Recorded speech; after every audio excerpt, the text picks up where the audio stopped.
Alrighty, welcome to another episode of the College Baseball Show. It is opening week of college baseball, the most beautiful time of the year. If you're catching us, it's Tuesday now. Most of you watched the Super Bowl. We decided to record this episode on Super Bowl night, so that was a good time.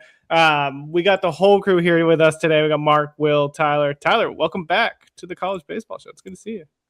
I'm alive, everybody. I promise. I played the on the clock intro because you were here, and I was like, "Oh, this is it's a draft pod." If it helps, I did play the college baseball intro for some of the interviews while you were gone, so I've done it so many times where I've hit the wrong one. It's good times. Sometimes it auto plays, and then I forget that we have the wrong intro video in there. It's great. Yeah. We're going to get you all set up for the college season here. We're going to go through some key storylines for the 2026 college baseball season. Then we have an awesome interview with former University of Rhode Island pitcher Trystan Levesque, who actually now plays for the Savannah Bananas. So we're going to have that as a little break for you, get a little insight into what the Bananas are doing in banana ball and kind of Trystan Levesque's journey and path and how he's gotten there. And then we're going to wrap up with some season superlatives. So we got our preseason All-American list that dropped this morning, if you're listening to this on a Tuesday. And we have some national awards. So the national awards also went out, but we're all going to pick our own national awards. So not everybody's going to have the same player. So I guess we'll just dive right into some of the key storylines. What are some of the things you all are seeing? Mark, let's kick it off with you. Doesn't even have to be the ones that we listed, but what are some of the things you're looking forward to story-wise this season? Man, just the resurgence of the West Coast again, right? Like we saw it last year where we saw teams back in Omaha. It made college baseball better. I say it every year. I know I'm a West Coast guy. I know I'm out here watching ball out here, but it's just different and better when West Coast baseball's back, right? Like it just feels different when Big West teams are competing and you got these opportunities for these guys to get in there. Oregon State gets in as an independent. UCLA gets to the World Series as well. Like Arizona gets to the World Series. They're West for us. Like give us a break, man. I think the West Coast really held their own last year. And I think that was pretty surprising on the national scene since they didn't get a lot of respect, especially in the Big Ten and then independent as Oregon State. So it was good to see those teams succeed. And I think that we're going to see more of it this year. I'm really, really excited for some West Coast Conference ball. I think Gonzaga is one of those teams that we're talking about that might be really, really good and surprise some people. Yeah, it's a WCC team, but they're going to be really talented and they're going to go shock somebody in their regional this year. Bring back the Pac-12. Bring it back to prominence. It's back next year. It's back. Like, oh man, a 9:00 game for you guys. Like it's perfect. That's just... The Pac-12 is gonna be fun next year. We got Dallas Baptist, we got Texas State. It's gonna be good baseball. And unfortunately, like I can't imagine Oregon State's gonna get roped in that for the baseball. I don't really know how that contract works for the Beavers. I believe Washington State will be in it next year. I don't know what the status is for Oregon State because right now it's just those two thugging it out in football. So maybe Oregon State jumps back in a conference, but they will. I agree.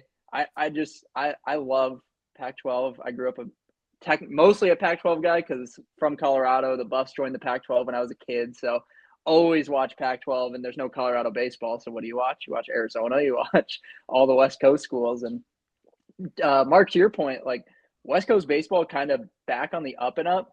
I'm really curious to see the future of West Coast baseball. I actually have had this conversation plenty of times, and with UCLA and USC joining the Big Ten, like that is long term. I believe it's going to affect recruiting because you're not playing in Arizona anymore. You're not playing in California for most of your season. You're playing in College Park. You're playing in New Brunswick, New Jersey. You're playing in Minnesota. So honestly, it does hurt the West Coast, but I think you're right. We're on this resurgence. I think the Big West teams are continually getting better year over year and going to continue trending in the right direction. We're going to see Fullerton get back to what they were. Hopefully we see Long Beach in the same vein as well. We're seeing Hawaii make pushes for postseason play. So I'm with you there. Yeah, and I mean, I think back about like the early 2000s of baseball, like college baseball when I watched, like Arizona State, Long Beach State, Cal State, Fullerton, like all these schools were absolute powerhouses in college baseball, and like it's been forever since even ASU's been the powerhouse. Like they're getting better. They won over 35 games I think last year. They're a potential playoff team again this year. Like they're getting back, but man, it's been a long time since we've seen like College World Series champion from like any of those kind of type of schools. But yeah, I remember Long Beach State and like Cal State Fullerton specifically. Like those two schools were just absolute powerhouses. Tyler, what about you? What's the key storyline for you this year? Well, I can't say I'm much of a West Coast guy. I've only been once in my life.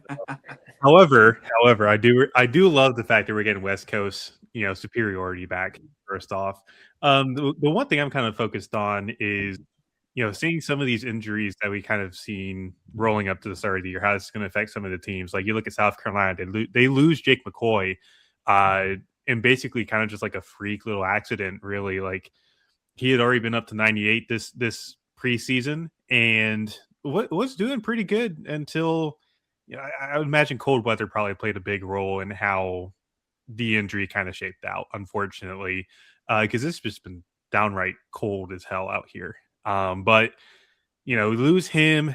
Philpott's going to be out for probably a couple of weeks. I don't think it's going to be full season, but kind of interested to see what the South Carolina do throughout the year to kind of like at least keep afloat in the SEC, because admittedly the offense isn't the greatest. The bats don't have enough firepower, but the pitching's at least got some depth compared to what it was a year ago when they also lost their Friday night guy.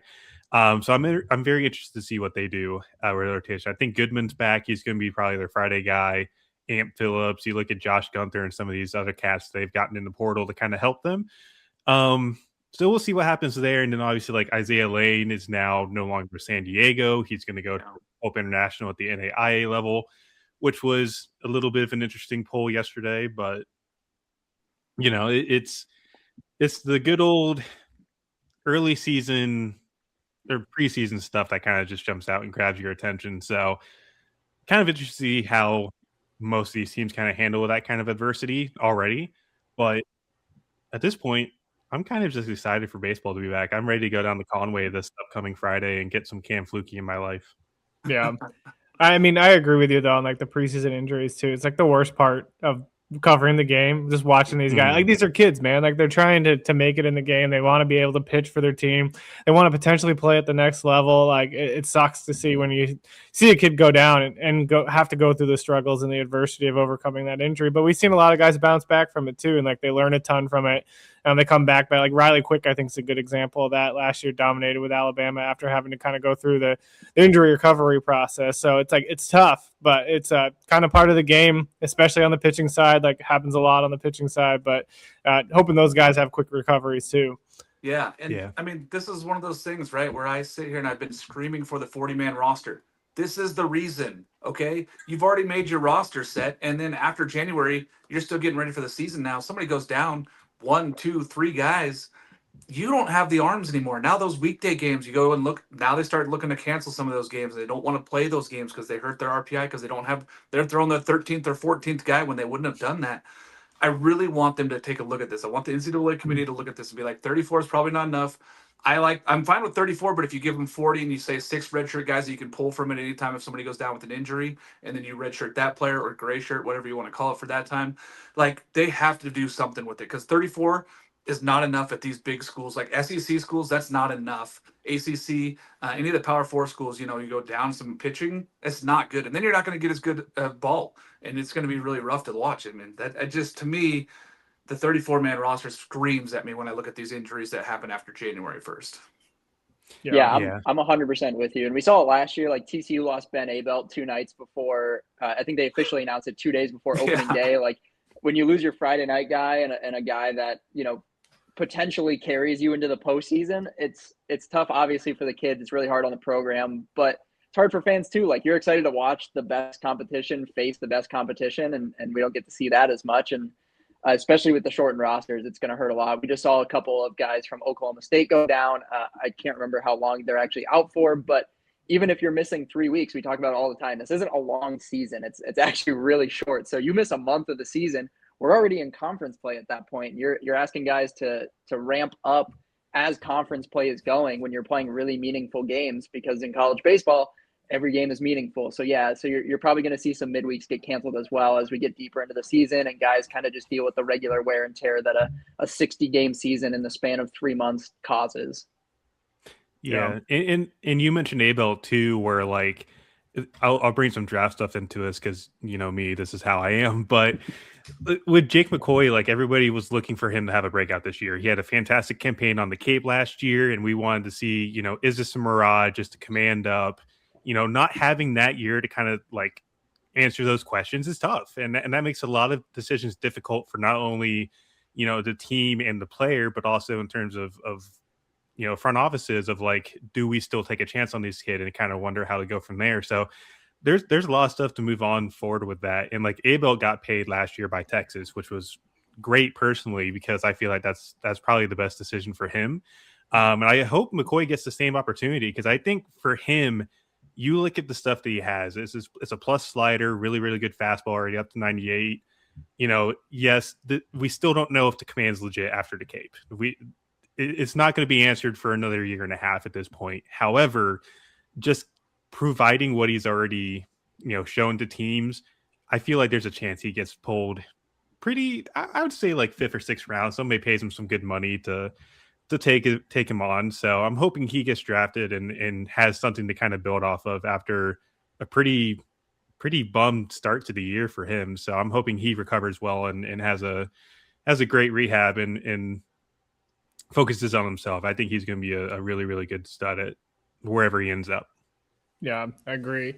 Will, what about you? What's the key storyline you're looking at?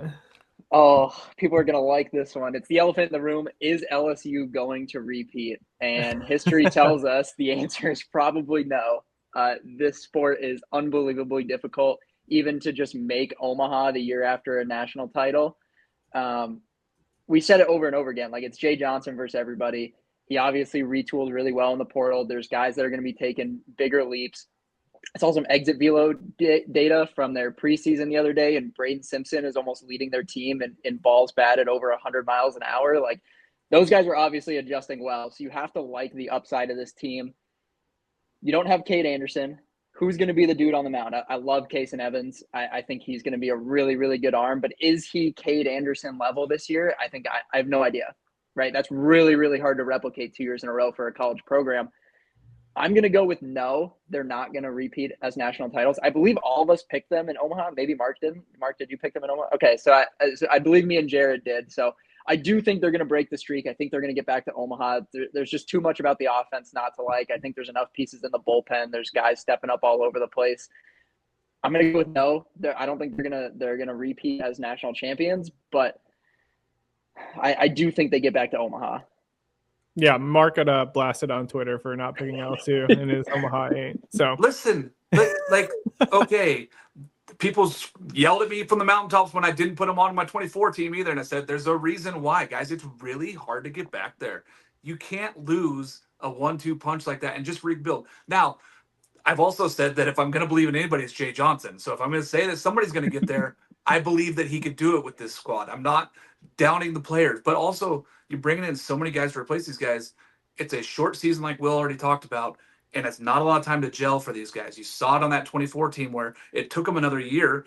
Once the 25 rolled around, those guys were ready to go. They had their superstars in place.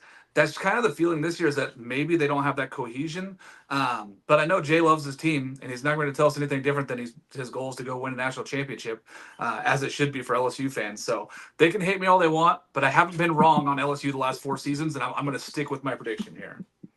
Yeah, I mean, the only thing I was going to add too, and it's like it's kind of the same situation we talked about with Georgia, right? You talked about the short season. It's like there's only so much time to figure out where everybody's going to play. It's not like you got 162 games like in Major League Baseball where you're like, oh, if we have one bad month, we can kind of turn it around.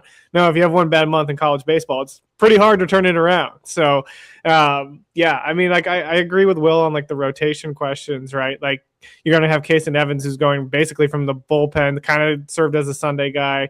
Now all of a sudden he's going to be the Friday night guy, right? And yeah, you're going to have to find new roles for the guys on Saturday and Sunday. Like you have William Schmidt, who can probably push up from a midweek starter into a weekend role, but it's just like it's still question marks. It's not like a solid 1-2 punch. And I guess you could say the same thing last year, right? Like Anthony Ianson was a question mark in some sense, right? Was he going to actually be legit and pitch in the SEC the way he did at San Diego?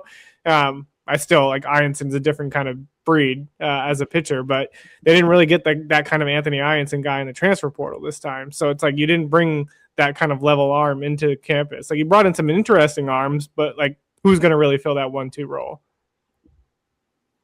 Tyler, you got anything else on this? Or I didn't really vote for an Omaha hate, so I don't know how much my opinion would matter, to be honest with you. He's like, I'm not going to let the LSU fans get me. He's like, I have no opinion. For putting Stephen Milam as a second baseman and not a shortstop on our college rankings not too long ago. So like me and Mark have already gone through the ringer with them at this point. Yeah. Got absolutely drugged on the carpet for putting Stephen Milam at shortstop or at second base. I mean, not shortstop. Hey, sorry. I mean, he doesn't project as a shortstop in the next level. So let's be honest. That's just the position. Yep. That's just what it is. There's just guys that are not going to project at that level. And to be one of the best 32 shortstop in the game, that's not easy to do. And when you're not one of the top 10 shortstops defensively already, I'm not putting him there. I'm with you, Tyler.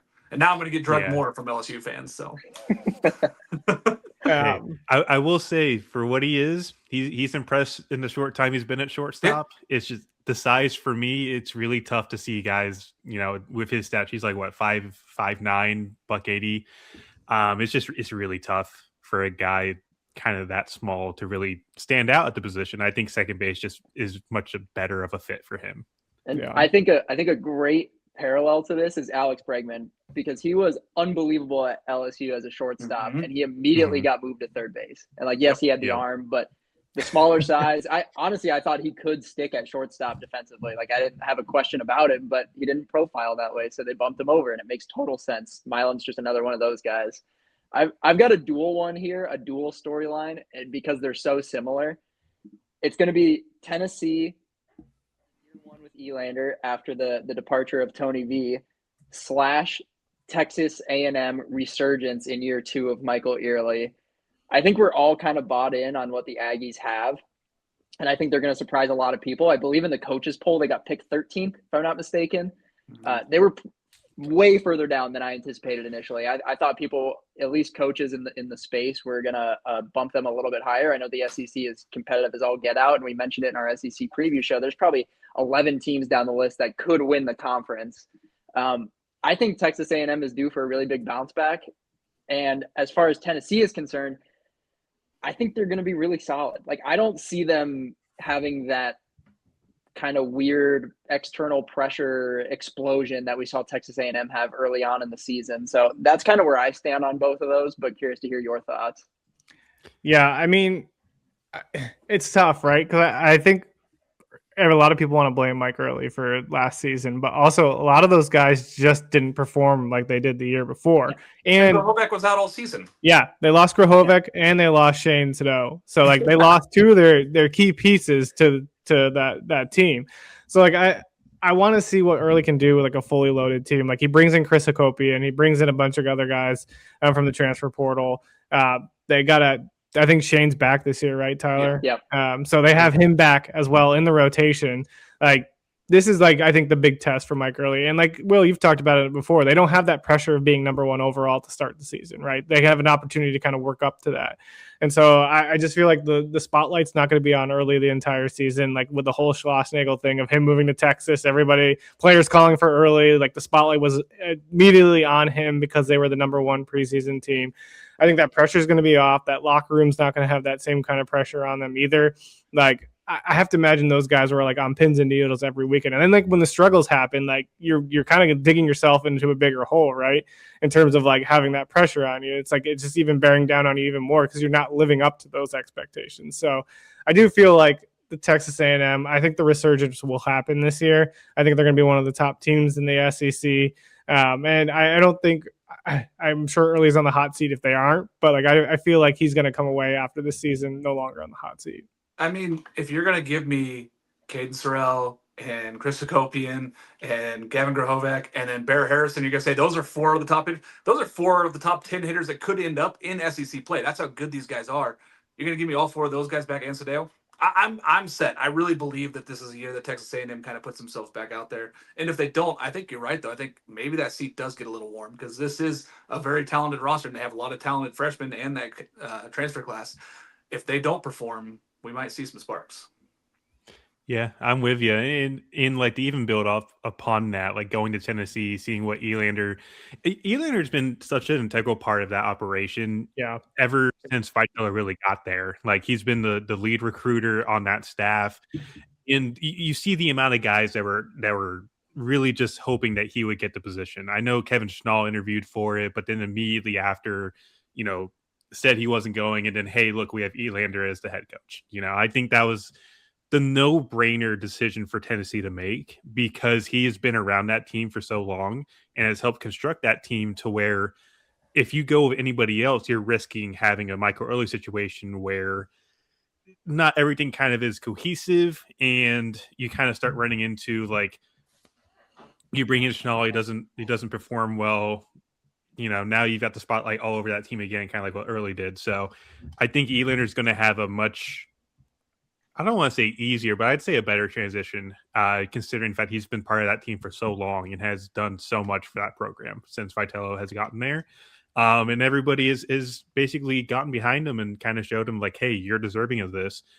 They've maintained their recruiting classes, which is fantastic for them.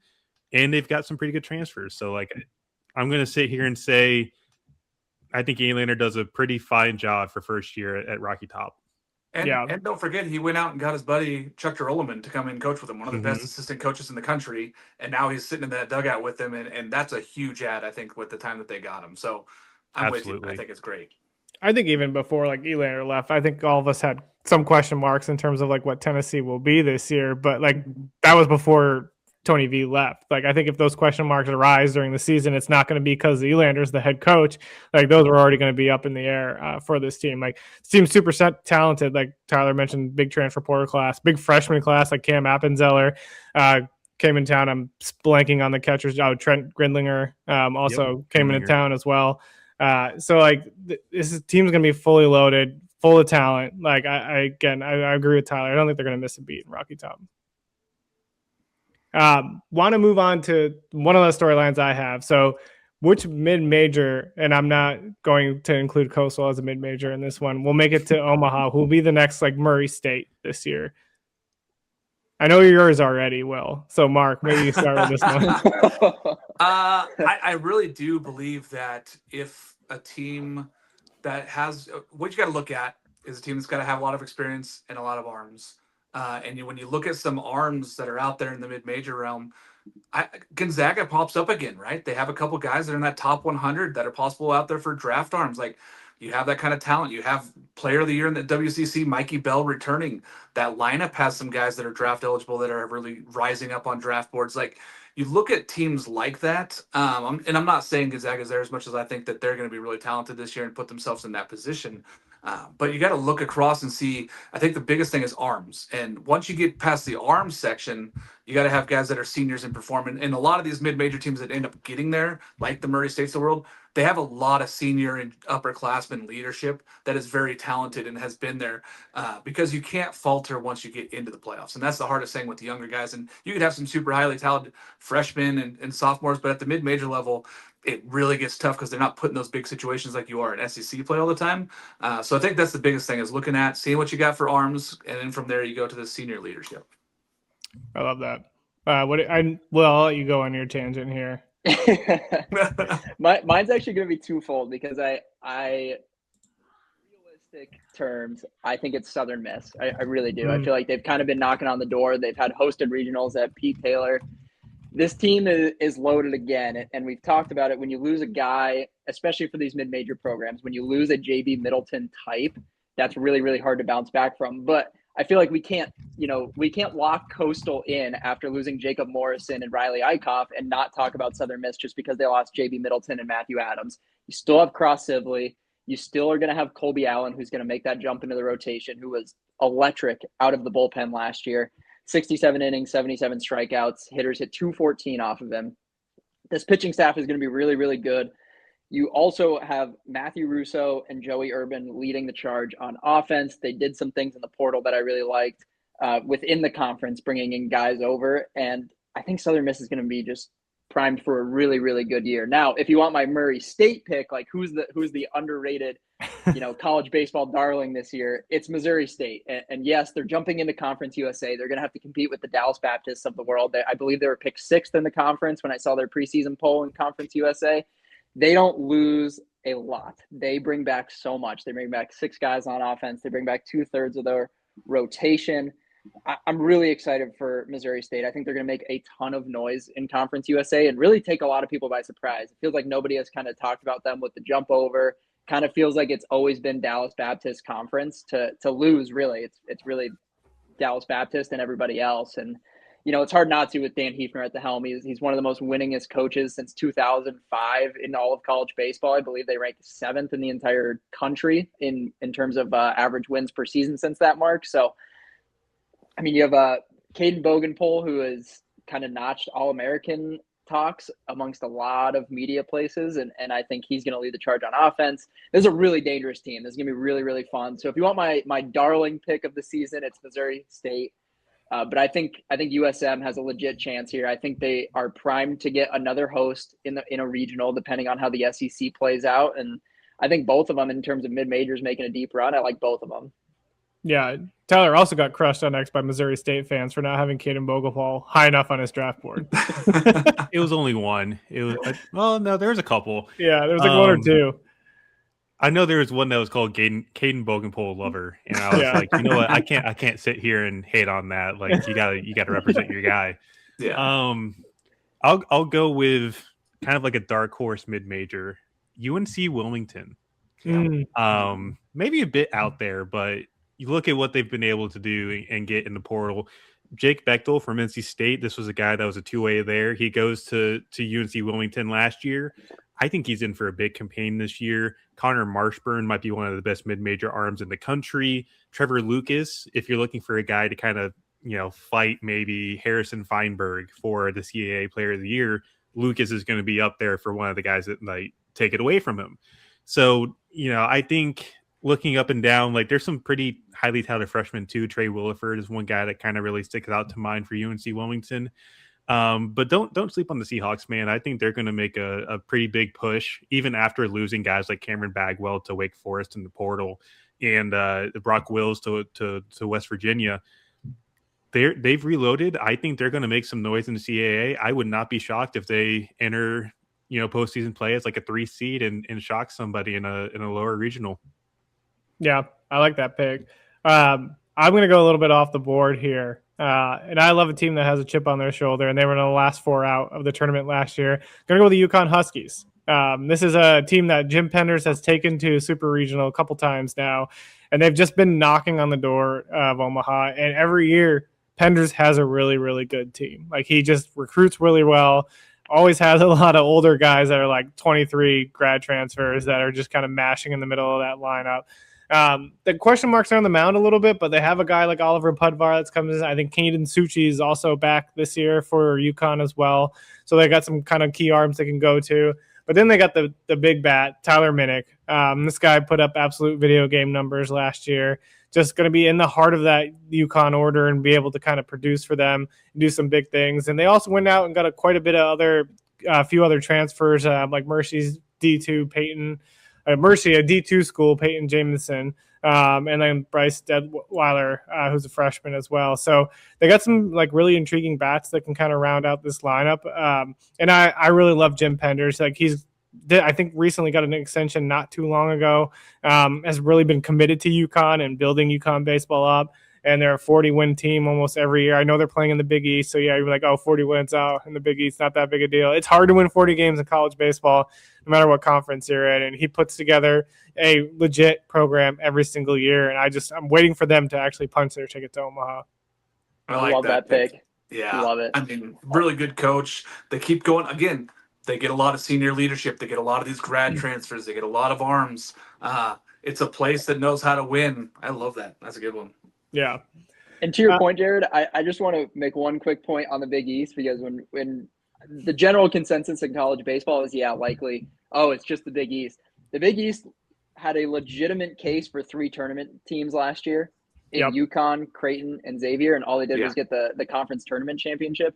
And all 3 of those teams are going to be really good again. Creighton is reloaded with a bunch of guys from last year. Xavier is going to be loaded with a bunch of guys from last year. Those are teams that really challenge themselves in the non-con. We saw Xavier do it last year. I mean, they quite honestly, they beat themselves up in non-conference play last year. And I'm hard-pressed to believe that they missed the tournament if they don't, go out and play the Oregon States and kind of go get beat pretty bad against those teams. They went to LSU. They played Oregon State in the early season tournament. They played Indiana in an early season tournament.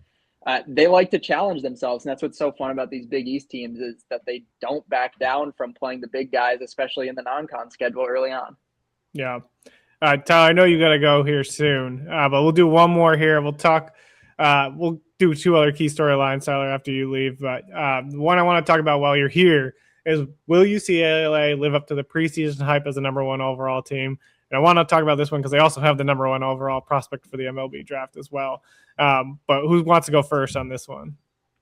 I'll go first, so that way I can, get out of here, let you guys do the other 2 storylines. But basically, in short, I feel like there's a pretty solid chance UCLA can hang on.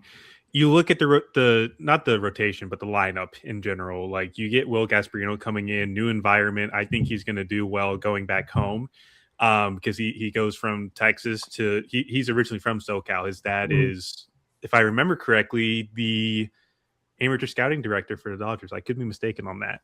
However, past him, obviously Rock is going to be the biggest part, but Rowan Martin, Mulavai Lavu, you've got a couple other key guys as well. Cashel Duggar, the infield is just loaded for this team, and adding Gasparino is going to give them a lot more power. Getting Logan Redeman in the portal as well, I feel like was big boost for pitching staff, because their pitching staff was young last year. It was not very experienced. You've got guys now that have that year under their belt. You got Wyland Moss, who is some of the greatest extension on the West Coast. It's like 7.5 feet of extension. It's ridiculous. Easton Hawk has proven to be one of the better closers in college baseball. And you look at what they have now. Cal Randall might also have the best fastball on the West Coast as well. So, like, UCLA has the talent to hang on to everything, and being in the Big Ten, compared to the SEC, is probably an easier shoe to fit for them. So for me, I think UCLA does hold up their end of the bargain. I think the team is just too talented to kind of look at it right now and go, does everything kind of click? I still feel like it does. They're a really, really tight-knit group. Yeah, I love that. Tyler, thanks for joining us. We're going to put your picture in that little box. I found your LinkedIn picture, and I'm just going to add it into the box for the rest of the episode. I can't hear. I think it's. Oh, I remember which one it is now. Yeah, people will enjoy that one. Pre-beard. Yeah. Well, but no, I'll definitely be back again, guys. I promise. Yeah, we got live shows. We got every week. You can come every time you want. Anytime, buddy. I'm down. Sign me up. Awesome. Take care, guys. See you, Tyler. Bye, Tyler. Yeah, I mean, speaking on UCLA, right? Like, you don't just return 88% of the innings. You don't just return 88% of the lineup. You get both. You get both those back, and they get 2 of the great transfers that were in the portal. In pitching side, you get Logan Redeman, and then you get Will Gasparino on the offensive side. That's insane. And you're just talented. And you already got to Omaha last year, and you really didn't lose anything in the draft. Like, yeah, Del Vecchio's gone, but he didn't pitch much because he was academically ineligible for most of the season. So he didn't really factor in as far as arm-wise goes. And then they go get Cervantes, who was a second-round draft pick, and they got him to campus somehow. Realistically, he could be up in that conversation for 1-1 when he's ready for the draft in 2 years. Like, they are ultra talented. There's no reason to think that they shouldn't be the number 1 team. I know the old school way of thinking is the last national champion gets to be the 1 team until somebody beats them. That's ridiculous. I mean, come on, think about this, guys. We're literally looking at projections. We're not saying that yes, LSU won last year. We've celebrated them. They won the national championship. Some of us had them picked first at the beginning of the year. There's a reason for it. We also see this UCLA team and go, that's a really talented squad. Yeah, I think my big question, which we've talked about kind of on previous pods too, is the competition they see in the Big Ten versus like once they get to Omaha. We kind of saw them get really overmatched in Omaha as well, and it could be related nothing to the talent, but more so that they aren't seeing those high octane arms every single night. They aren't seeing that kind of type of level talent every single night, and so like when you're in an SEC schedule or an ACC schedule, like you're every single weekend once you're in conference play is like basically those teams that are going to be in Omaha. And if you look at the Big Ten, it's like UCLA, Oregon, maybe USC, and then kind of a really big fall off, right? And so they have some of those preseason tournament or early season tournaments, which I think will help with some of that. Like they go out to play Mississippi State, Tennessee, and a few others in that tournament. So like that will give them a really big test early on of like, okay, we can compete with these guys. But then it's like you have that big like 2-month gap or 3-month gap basically of like not seeing that kind of competition. So I think that's going to be the real test for them. But like you said, this team's extremely talented. As Tyler mentioned, like they've played together since their freshman year. Like they've been to Omaha. They have that experience. Like I think they won 50 plus games last year, something like that. Insane. Like this team could easily punch their ticket to Omaha. Yeah, I'm with you on that point too, Jared, especially the competition in the Big Ten. And we touched on it in our Big Ten preview. Like the pitching as a whole in the Big Ten is probably worse than what it was last year. Yeah. You lose guys like Caden Aoki, you lose guys like Grayson Grinsell from Oregon. Like you lose those certified aces. And honestly, if we were looking at best pitching staffs in the Big Ten outside of UCLA, it's probably Michigan at number 2. So I think the drop off in terms of what they're seeing weekend to weekend is going to be a large gap. However, I'm gonna do a little callback here. Mark's gonna like this one. When you look at John Savage winning national championships, I believe 2012 was the one. Those teams were so built on pitching. Like those teams hit like 240 as a team with metal bats. It was incredible what they were able to do. And I kind of think that we're going to see some level of that when we get into postseason play, when they have to face those top arms. Because again, yes, they're returning all the innings, but we didn't even mention any of their names. You're getting Michael Barnett back. You're getting Landon Stump back. You're bringing in Redeman. You have Ian May back. And like Cervantes may not even be a crucial part of the rotation. Like he might just be a bullpen guy this entire year, and that could just be that. And he might dominate out of the bullpen, which would be huge for them. But I think you're going to see a little bit less of the, how much can we slug when they face the LSUs of the world, and more so how can we manufacture some runs with what we have, and then let the pitching do its thing, because the pitching is extremely experienced. It's a bunch of guys that threw a ton of innings last year and are going to go through some big time development. And I think you just got to go with the old adage of like pitching travels. And this pitching staff is super experienced now. So you have to like what you have on the board. And when they get to Omaha, when they are feeling overwhelmed by, the Case and Evans or whoever it may be that they have to face off with, they can kind of just lean back on the pitching staff and be like, okay, let's go win a 3-1 ball game. Like try and play it almost like the national championship series was last year with LSU and Coastal. It was like, if we can manufacture 2 runs, like we might have a legit chance to win this thing. So I think you're going to see a lot more of that style when they get into postseason play, rather than, the hundreds of extra base hits that we're going to see in Big Ten play out of this UCLA team. And they got better defensively, and they were a top 5 defense last year. Yeah. They added a great center fielder, and you're going to keep Dean West going to roam around left field, and Roman Martin and Lavu. Peyton Brennan is fantastic out there too. Like they are ultra talented defensively. They were a top 5 defense, and they got better than they did last season. So, and I think the one thing that kind of gets overlooked is like we talk about having a 1-1 guy in Rock Chalowski, and it's not just the talent on the field; it's like the locker room presence that guy has, right? We interviewed him, and you hear the stories from everybody outside of UCLA, from inside of UCLA, about how the locker room like gravitates towards that guy, and he's a guy who leads by example, and everybody around him wants to perform better because of him. And so like I think when you look at that, like that's huge. And so like I think that part of it and that aspect of it just kind of gets overlooked as well. I want to stick with top 3 teams here and talk about teams that might live up to expectations. In Mississippi State, Brian O'Connor entering his first year as the head coach of Mississippi State. Do we think that he lives up to that national seed expectation in year one? I'm going to go with yes. I kind of spoiled my answer when we did the SEC preview. I'm super high on what they did. Brian O'Connor is fantastic at what he does. You're bringing in all this talent. You have Ace Reese, who I feel like, I don't want to say he's been overlooked, but feel like he hasn't gotten as much attention of being a potential Golden Spikes guy as what he should be, because he could come out here and be the best player in the SEC this year. And I don't think anyone would bat an eye at it. This kid is just unbelievable at what he does on offense, and all the talent they bring in from Virginia. Again, it's hard when you bring in that many guys, but when a lot of the guys that you're bringing over are coming with the head coach, it's a lot easier to instill those program values, that culture piece, when you have so many guys that have kind of heard the drum get beat over the last couple of years at Virginia. And that was a team that really underperformed last year, to a lot of people's surprise. So it's almost like you're buying stock in that team again, performing better. It's like, okay, if he was still at Virginia and they had the same roster, I think a lot of people would be buying them on a bounce back. Now, yes, you have to deal with the SEC competition. You're dealing with a lot more than just UVA transfers. There's a lot more pieces to it, but you have some existing pieces. You brought in really good freshmen like Jack Bauer. I'm going to go with yes. I do think they're going to get a national seed. Now, are they going to be, the second national seed? I don't know. I don't think they're going to finish in the top 3, but I could easily see them being a national seed. Absolutely. I mean, and this is going to release when we release our All-Americans. They only have one. I mean, it's a very talented team.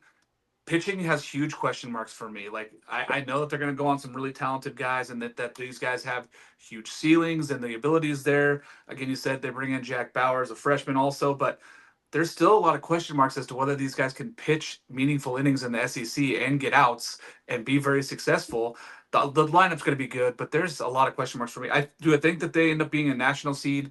I'm going to say yes, but I also don't have them in my Omaha 8. Yeah, I agree with Mark in some sense. And I do think a lot of the reason that they don't have a lot of All-Americans is because they have a lot of transfers, right? Mm-hmm. A lot of those guys came over from Virginia, like Aiden Teal, James Donnelly. I think Teal would have been probably a preseason All-American, maybe not nationally, but at least first team All-American in the ACC.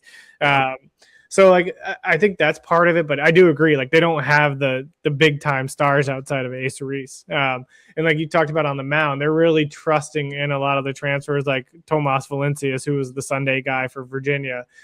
They do bring Ryan McPherson back, who I think is going to try to step into that Friday night role. He's a guy who posted a 4.12 ERA. 56 strikeouts and 39 in the third innings, and he's looked apparently great this fall. So hopefully they get a Friday night ace out of him. But like, you lose Pico Cone, you lose a few other guys. Like, you're really trying to kind of put together a rotation here for an entire season. And I think they'll have the pieces to do it. It's just going to be like a lot of like what are those roles that those role players are going to play? For example, on the offensive side, like Drew Wires, like what kind of role is he going to play after hitting like 450 for Bryant? Like, is that going to translate to the SEC? Is he going to be able to be a 300, 350 type hitter in the SEC? So I think, yeah, there's a lot of question marks, but there's a lot of talent. Like, you bring in the number 3 overall transfer portal class, like you're going to have some guys. Like, we've talked about Tyler Pitzer out of South Carolina being the Cape Cod pitcher of the year. Like, he's proven he can pitch at the high level in the elite competition. Does that translate to the SEC? After we saw him struggle in South Carolina, I don't think the numbers at South Carolina talk about the type of pitcher he is. And O'Connor has a really good staff and really good development team. So I do think that Mississippi State could be, again, like Mark said, a national seed, but I don't know if they're going to be top 3 at the end of the year when it's all said and done. Mm-hmm. Last one I got before we go to our quick break here. James Ramsey, will he create a streak with Kevin Schall for first-year head coaches reaching Omaha? Yes, 100%. I was high on Georgia Tech last year, and again, they're a team like UCLA that got better. They only got better from where they were last year, which was a team that won the ACC regular season title. Like, they should have been a top 16 team. It was ridiculous, the fact that they were not put in as a top 16 seed, did not get a host. When you win a Power 4 conference, and you go out there and you win that, you should be a host. I'm sorry. They earned it last year. They should have been there. There were some other teams that got in ahead of them that I was very frustrated about. And this team only got better, and they got better through the summer. Team USA guys, Von Lackey got better this summer, and Mason Patel. Like, when you look at this team, there's so many All-Americans because they have so much talent. And Drew Burst now is going to be surrounded by all these freaking talented bats. You bring in guys like Advincula, and you bring in Ryan Zuckerman, who was a star at Pitt, and now 20 home runs are going to be hitting 6th or 7th for you. Like, this lineup is ridiculous, and Ramsey's got a great team, and he's got the feel of that team already. So I have huge hopes on Georgia Tech. Yeah, I've gone back and forth with this all offseason. And Mark, I actually opposed you when it came to this. And I understand the sentiment. I agree with the sentiment that, like, if you win the regular season, you should get a host. However, the Big 12 regular season champ did not get a host. Yep. So, and I get it because when you win on a tie break, I feel like it throws a wrench in it. And they did. They won the ACC on a tie break last year. North Carolina lost that Sunday game to whoever they were playing at the end of the year. Ends up going Georgia Tech's way because of what they did in the regular season. Not saying it's like a Mickey Mouse ring by any stretch of the imagination, but I was kind of on the fence with them about having a host last year. However, there are guys that we didn't even talk about. You mentioned Mason Patel, but Caden Spivey looked fantastic this fall. I saw some film on him, and he just looked disgusting. And this is a kid that only threw 33 innings last year. He's going to take a huge step. I think he's going to be really, really solid. And they brought in Justin Schadek from Rutgers. I really like the pitching staff. And I know it didn't really show up against the top competition last year. Like, they dominated the teams that they were better than. Mm-hmm. And it felt like a question mark against the teams that were, really competitive on the offensive side. So that's more so curious what I'm looking to see out of them is, did those guys take a big enough leap to go beat the Florida States? And that's what I really want to see. I didn't have them in my Omaha pick, but I do think that they have a legit – I feel like they're going to end up hosting. I really do. I think they're going to get a host this year. I think they're going to probably be a super team. I'm really curious to see who they draw on that thing when they actually get to that point in time. But I loved what they did in the portal. And they brought in Dylan Loy from Tennessee, who threw some meaningful innings for them and posted a 3.97 in the SEC. So I think you got to like what they did with the pitching staff. And you just have to anticipate guys that were juniors last year that threw big and significant innings are going to get better as seniors and grad students the following season. So I really like what they did. Are they an Omaha team? Hard to say for me personally, but I think they're going to be a host for sure. I think the key X factor for Georgia Tech, and then kind of how you talked to Will on the pitching side, is Mason Patel. Can he make that transition to the starting rotation? Like, if he's able to do what he did out of the bullpen from the starting rotation, you got a pretty legit 1-2 punch there for Georgia Tech and Tate McKee and Mason Patel. So, and then I think Sunday, they haven't announced their Sunday guys. So, like, can they find who's going to be that Sunday guy? I think Monty was mentioning on one of the ACC preview pods that Georgia Tech still hasn't really announced. I think he said Matt Taylor hasn't announced who's going to be the Sunday guy. They're going to kind of see who fits there, but like, that's going to be a big piece for them as well. Like, yeah, you need a 1-2 punch to win a 3-game series in the College World Series final, but you still also need a third guy to help get you there. So I think that'll be the huge question mark for them as well. We're going to go to a quick break to get you that interview with Trystan Levesque out of the Savannah Bananas. Former URI Ram, had that incredible 10-inning outing against the Oregon Ducks last year.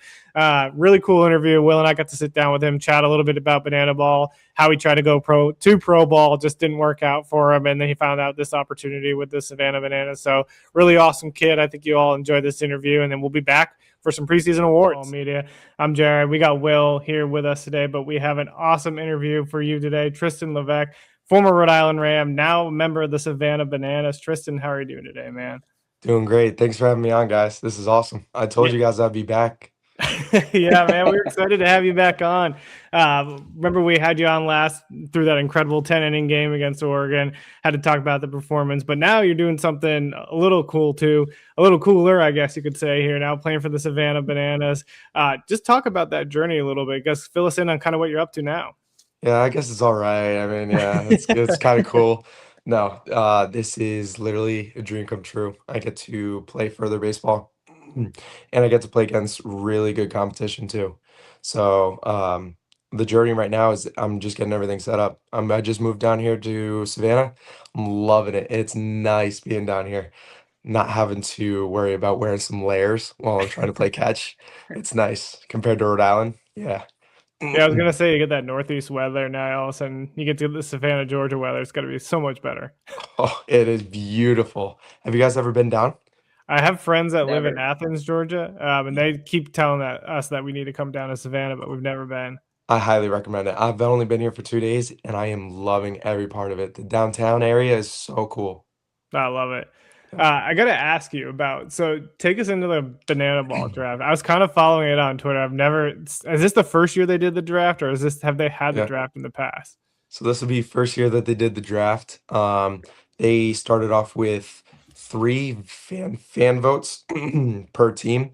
So each team got 3 fan votes. Fans voted, kept those guys on the team. Then they had, I believe, eight franchise players that the coaches picked. And then it goes into the actual draft where they draft the next 11. So 22 per team, and then you have some entertainers and so on and so forth.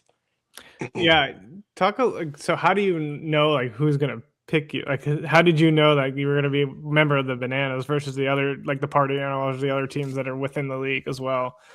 I had no idea at first. I had some previous conversations with coaches, kind of like them figuring out who I am as a person, and then we kind of talked about some baseball and kind of like my goals and stuff that I want to do, make some impact with fans. Um, but then the draft came around and I had no idea where I sat in terms of like rankings. And then it starts getting through, and I'm looking at the screen, and it says top available pitchers, and there's my name. I was like, oh my God, I can't believe it. And then it was getting to the last round of the day, and I was like, "Ah, bananas are up. I don't know. I mean, I don't know how interested they were." And then all of a sudden, bottom of the screen, Trystan Levesque. And I was like, oh my God. I was screaming. I was celebrating. I had my brother. I had to give my brother the biggest hug ever. Like, it's been such an amazing like journey so far. I love it. Last one I was gonna ask here too. So like, is getting drafted by the Bananas like in pro ball? If you're like drafted, you want to get drafted by like the Dodgers or the Yankees. Is it the same thing where you're like, I want to play for the original team, the Bananas? Yeah, I think everybody wants to play for the Bananas. The Bananas are like the statement team. Yeah. But honestly, I've started to meet a lot of the guys and a lot of the coaches on the other team. They are amazing people. It's very different. So yeah, we're on different teams, but all the guys are like hanging out with each other. They live with each other. So you got clowns players living with banana players, and then Mm. tailgaters and party animals and firefighters, and they're all living together. And it's just an amazing community. Like we're at the field today and we're just talking it up and we're playing catch and having conversations like who we know that we know each other, and it's incredible. It's nothing like I've ever seen before. I love it. Yeah, I've got a question for you on the draft. I also was following it a little bit through Instagram and Twitter, and it was fascinating to me because one of the first picks of the entire draft was Jackie Bradley Jr. So you shared a draft with Jackie Bradley Jr. Like, what is that like? I mean, he's a guy that I watched, when I was younger. I was in high school Yeah, and stud outfielder, and here you are sharing draft day with the same guy. that was incredible. Nobody had any idea. We didn't even know he's in the draft pool. Then all of a sudden you see, wait, I know that name. Oh my God, it's Jackie Bradley Jr. Everybody was like mind blown. It's incredible that I get the opportunity to actually like I get to pitch against this guy now. Yeah, Like that's this guy awesome. was all time. Yeah, Who do you get I did. drafted by? The Clowns had the first Okay. pick. Yeah. Yeah, and you mentioned a little bit. You're really excited about fan impact, that kind of thing. Obviously, we know they've been selling out football stadiums, which is Yeah. unbelievable from where it seemed like it was even 2 years ago. Trying to sell out smaller parks, stuff like that. What's it going to be like? Going from Rhode Island to now playing in front of entire football stadiums full of people. Yeah, going from like 50 people and like 25 degrees to playing at Texas A&M 102,000 and like yeah, about like 80 degrees. Yeah, it's gonna be easy, right? I am so beyond excited though. I I want to engage as many fans as possible, and I'm so excited for that. We're obviously going to build up. We got Florida State first and then a couple games in between, but I want to hit the ground running. I want to be prepared. And one big statement piece that Banana Ball loves to do, no matter where you are in the stadium, they really love to like engage. So even if you're at the top, they'll come up to you and they'll engage with you, take photos and dance and all that stuff. So even if you're at the top row of a 102,000 person stadium, we will get to you. Is there any sort of nerves for you coming into this? I mean, you just talked about, I mean, it's going to be a pretty stark difference of playing in front of 50 people at a home game in March in Rhode Island compared to now traveling all over to huge stadiums. Is there any sort of nerves that, at least from the crowd perspective, or is it one of those things where you're just looking forward to enjoying it? Because it really is just like a party during those games. It's a little Yeah. bit different environment. So the biggest thing that I'm nervous about, I really want people to like me for who I am. I hope that the persona that I give off, people are gonna fall in love with it, and I hope I create as many fans as possible. I wouldn't say that I'm nervous in terms of like the pitching aspect. Sorry. And then in terms of the pitching aspect, I'm ready for that for sure. But I think being in the fans and dancing and that's more out of my comfort zone. So that part will be a little bit more harder to do. Have you already started to plan out some of your signature moves? I feel like guys have like signature things that they do in every game. Like, are you trying to work through that in your head and figure out what you can pull off? Yeah. So handstand pitch, I want to learn that one. But for right now, we got to stick with the basics. So like any ball tricks, I'll hit off my elbow, my wrist and stuff like that in my windup and then deliver it. Or maybe I'll like kick it off my knee and then kick it up to myself. Like hit it off my knee, kick it up to myself and throw like a curveball. So like really interesting stuff like that that people have never seen before. That's really what I want to like start learning. And then obviously I will, once I have my feet under me, go bigger and bigger and bigger. Yeah. What is the competitive difference for you? Obviously, it's an entirely different game. It's like, you're in college baseball competing for a conference championship, competing for a shot at Omaha, a national title. And now you're kind of in this completely different world that's even different than, the minor league system. So what is that going to be like for you in terms of, channeling that competitiveness into something a little bit different that you're probably not used to? Yeah, so it's a lot of layers that I'm gonna be battling and learning. I would say that the competitiveness, like the talent that I'm facing, is definitely gonna be higher. I face college guys, and I face some really good college guys and guys that have moved up into the pros.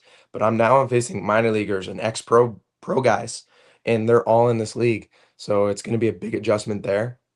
And then in terms of like, I also have to battle the adversity of moving really fast. I have to pitch within 5 seconds and things of that aspect, dancing in between, doing trick plays, all of it, and like figuring out what pitch I'm going to throw in 5 seconds. So I have to have all those things running at once. It's just going to take a lot of practice. What is the training like for this? Can you walk us through? I mean, Jared and I have been around college programs. We know kind of the day in, day out of, Division I, Division II, Division III college baseball, but what is training like for banana ball? It's entirely different, right? Yeah. Have you guys ever watched a game yet? I have watched it on TV. Yeah. Yeah, I've caught some on ESPN Plus. If you pay attention to the players, nonstop. Go, go, go, go, go to the field, to the stands, to the batting box, to the field, and it is constant. I think when we had a team meeting and we talked about how important the conditioning aspect is, and they talked about one guy, he burned like, or he did 30,000 steps, burned 5,000 calories in one game in 2 hours. He burned 5,000 calories from running back and forth. And I'm like, oh my God. All right, we really got to start like pushing the pace here. So it's been a lot of sprint works, trying to get my heart rate back down as fast as I can, stuff like that. And then a lot of the other stuff, make sure I have my basis. So like strikes, curveballs, off speed, just that for strikes as well. You're gonna Yeah, need some absolutely. in-game snacks. Yeah. Yeah. Yeah. Yeah. I've got one more for you.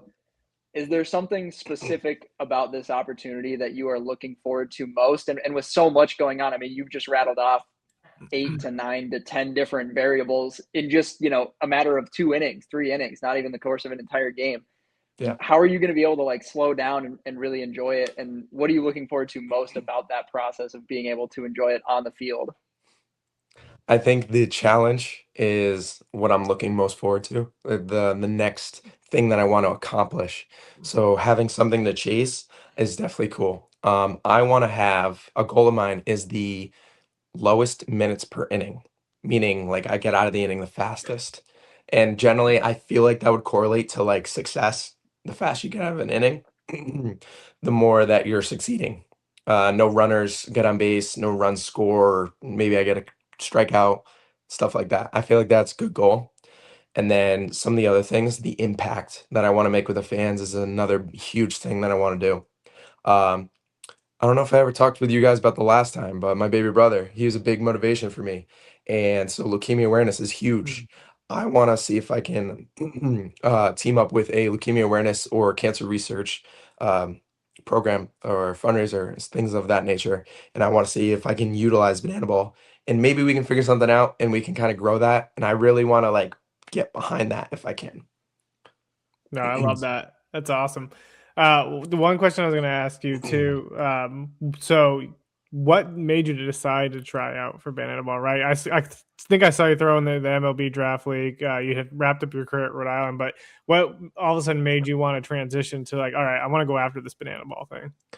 I actually got reached out to through Barry Aldridge, who is the recruiter for the entire league. He's an amazing guy. He goes through endless amounts of video and stats and just so many things. And he looks at every single guy and he'll reach out. So he reached out to me. We hopped on a call and we kind of talked about like what Banana Ball is and the impact that fans make and all the benefits for the players. And he talked about how it's still competitive. I absolutely love that. So that was a huge aspect for me of like why I really wanted to do it. And then at one point I was just like, you know what? Let's give it a shot. This isn't really in my comfort zone. Oh well. I want to go do something that's impactful for everybody. I'm going to enjoy it. I get to play baseball and yeah, so here we go. And I let go of everything and I just went and did it and I had the most fun on a baseball field that I have had in God knows how long. It was just pure fun. I love it. The other question I had for you too, you kind of mentioned it in your statement there, but just talking about the impact that the banana ball community has on communities kind of around the U.S. We had Carl Donmaker, who's associate head coach at Auburn, and he kind of talked about recently the experience they had playing the Banana Ball All Stars, I think in fall ball this year. What do you see as the kind of the most impact that Banana Ball can have on a community?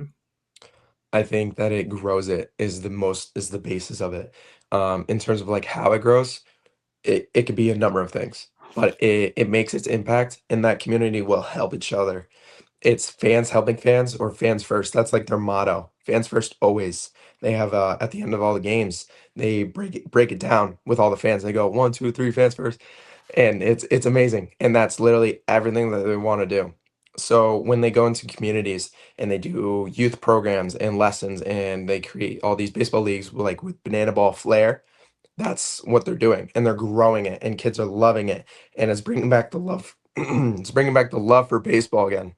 And I feel like that is so special and I feel like what they're doing is perfect. No, I love it. And the last question I have before we kind of get into some more fun ones here. For you, just thinking about the impact and the role that Banana Ball can have on college baseball. I talked about a little bit about how they played Auburn, they played Clemson, and they've kind of grown the game a little bit on the college side. But what does it mean for like you all as college players who are finishing your career? Like, what kind of impact can Banana Ball have just on the college game in general? In a college game, it's gonna start making kids contemplate going to pro ball or going to banana ball. Um, they have a lot of benefits for banana ball, and the competition is definitely one of them. Also, the competition is getting better and better and better, and how they treat the players is also getting better. So that's in the next couple of years. I feel like we're going to see a big switch from kids possibly going to the minors and signing for whatever they're signing, or thinking about banana ball and seeing all the impact that they make and how special it is, and they still get to play against really high level competition. No, I love it. Will, you got any other questions on your end? No, we can jump into some rapid fire ones. Awesome. First one I got for you is I got to imagine you're going to have some kind of walk up song. Hopefully you get to choose that, but how does that work? Or do you have one in mind? Like what's the process there? So in college, I had Calabria. It was a 2008 version, big like Latin music, kind of like it was super bouncy. I loved it. I think that would be also perfect for Banana Ball. imagine like start getting the fans, everybody starts clapping at the beginning of the song, and as I'm warming up or whatever is going on, I think that would be perfect. Love it. Will, what about Yeah, you? yeah. You talked about you're starting to enjoy baseball more than you have in a really long time, like you mentioned. So a lot of the questions that we ask in this segment for guys that are still in college is like, what do you do to get away from the game? Do you feel like you still have to have outside activities to get, quote unquote, get you away from baseball? Or is it now just, it's so much different now, it's a different environment, different feel, that you don't really feel the need to have things to kind of reset your body and reset your brain because it's so different on the field? I would say that it's definitely a mix. I have some things that I like to do because I'm very family oriented. So me and my brother, we play video games. That's like a nice way to end the night. It's wind down, talk to him. He's not close anymore. He's back in Connecticut. I'm in Georgia. So we hop on the game, we talk. It's a nice, it's very, very nice. And we have an hour or two, and we kind of like that's how we stay connected.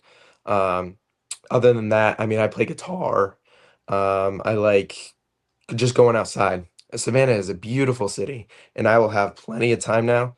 Not plenty, but I'll have time to really go explore and just walk around, and that'll be great. But yeah, banana ball is so much fun already that I don't think I'll really get sick of baseball. I think it'll be great, and I'll be able to just like keep going. I love it. What stadium are you looking forward to playing in most? I think A&M will definitely be cool. 102,000. I don't even know what that's gonna be like. It's gonna be completely full. It's gonna be so loud. Um, but I think Wrigley. Wrigley will be super iconic. That's I want to touch that wall. I want to touch that wall so bad. Yeah. For the, I guess the question I have, this isn't one of the fun ones, but like for the pitching rotation, are you like on a 5-day rotate? Like how does the pitching staff work? I'm still learning.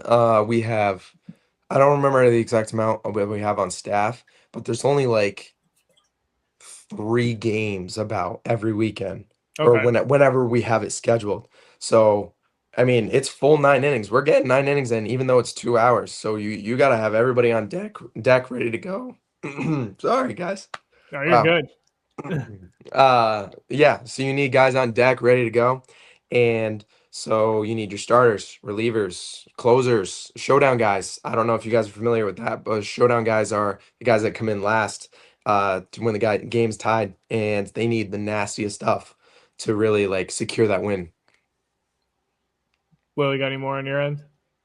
That's all I got. It's just such a different culture for me. I haven't watched a whole ton of it, and obviously has expanded. You know, multiple teams. You guys are playing a ton of locations. It seems like every single year you're adding more places to the list. So, I mean, it's gonna be really fun watching you out there and seeing what you bring to the field. It's gonna be completely different from a viewership standpoint for myself, but also just for yourself as a player as well. Yeah, I'm super excited to learn what I have to offer. I'm still learning about myself, so I'm excited to see where I can go from here. Yeah.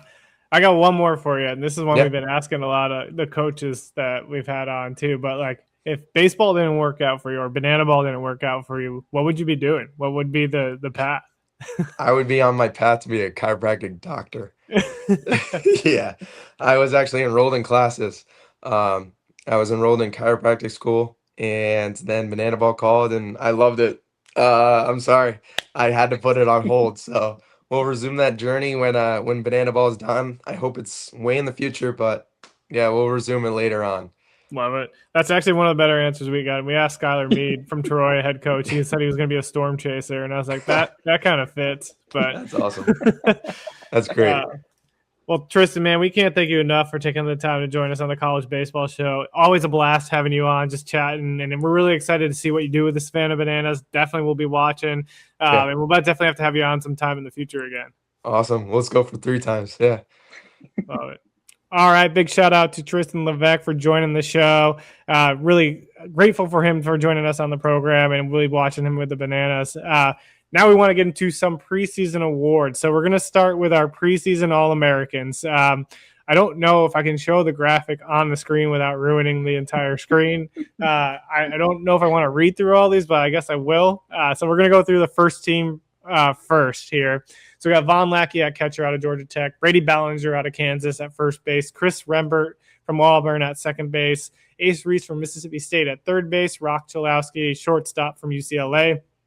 Outfield is Drew Burris from Georgia Tech, AJ Gracia from Virginia, Sawyer Strasnader from TCU. At the infield position, we got Tyler Bell from Kentucky, two-way player Evan Dempsey out of Florida Gulf Coast University, DH Henry Ford out of Tennessee. The pitchers for the rotation are Cam Fluke, Coastal Carolina, Dax Whitney, Oregon State, Jack Oman, Yale, Hunter Elliott, Ole Miss, Tommy Laporte, TCU, and we have two relievers in Tony Pluta, Arizona, Mason Patel, Georgia Tech.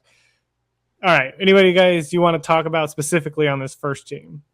You know that I love Brady Bellinger, and we know that he's going to be playing outfield also. We know that he's going to be playing some left field also. When we voted on this, he was still doing first base stuff, and we know he's going to be in the outfield. But the talent level of this across the board, we're talking about teams that we want to see that can possibly get to Omaha. Well, Georgia Tech has 3 first-teamers for us. Yeah. That's a good sign. That's a good start when you're looking at teams and say, how do you get there? 3 guys in the first team, that really feels pretty good there. But the talent level, and a lot of these guys are draft prospects too that are just screaming up the boards. I think this is a year that you see a ton more college guys go early. This is a really strong college draft class. Yeah, well, what about you? I wish Tyler was here to touch on the draft part. This honestly is one of the deeper classes we've seen. I know last year was kind of all over the place with the college guys, but this is going to be a lot more similar to the 2023 and 2024 college guys in terms of draft.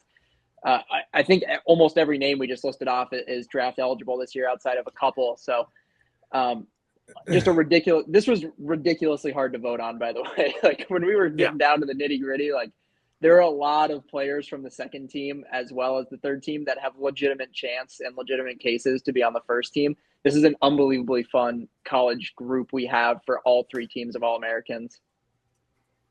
Yeah, I believe just Dax Whitney and Jack Oman are the only 2 that are not draft eligible this year, correct?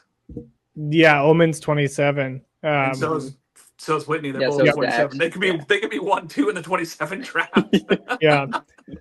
I mean, that's the one guy I wanted to talk about on this first team is Jack Oman from Yale. This is a guy probably could have easily transferred to a bigger school after his freshman year. That was insane. I think it was like 0.1, or was it like 0.9 ERA or 1? Oh, just barely over 1 with a 0.9 whip. Just some stupid stuff.